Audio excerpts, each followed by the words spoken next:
Hello, this is Dr. Srinivas, neurophysician. ఇవాళ మనం హైపోనాట్రీమియా గురించి డిస్కస్ చేద్దాం. అంటే రక్తంలో ఉప్పు తక్కువైపోతే ఏమవుతుంది అని.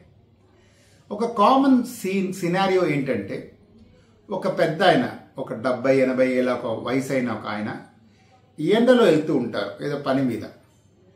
కానీ తిరిగి రారు, టైంకి తిరిగి రారు. వెంటనే కంగారై వెతుకుతుంటే ఆ ఎండలో వెళుతూ పడిపోయారు, స్పృహ తప్పిపోయారు, కోమాలో వెళ్ళిపోయారు అని పక్కన వాళ్ళు చెప్తూ ఉంటారు. ఇది హైపోనాట్రీమియా, రక్తంలో ఉప్పు తక్కువైపోవడం.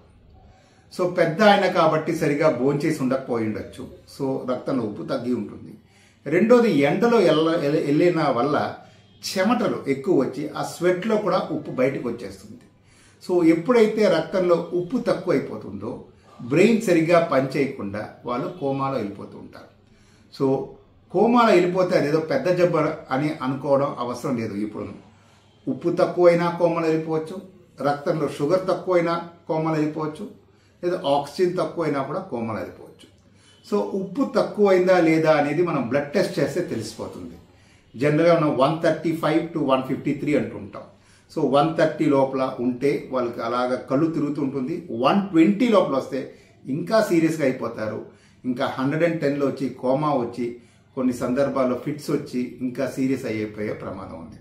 సో ఎప్పుడైతే మనం ఉప్పు లెవెల్ తక్కువ ఉందని తెలుసుకుంటామో వెంటనే సోడియం క్లోరైడ్ నార్మల్ సెలైన్ కానీ, ఇంకా మరి తక్కువ ఉంటే 3% సెలైన్ కానీ ఉప్పు ఎక్కిస్తే వాళ్ళు చక్కగా రక్తంలో మళ్ళీ ఉప్పు నార్మల్ స్టేజ్కి వచ్చి వాళ్ళు రికవర్ అయ్యి చక్కగా అయ్యే అవకాశం ఉంది.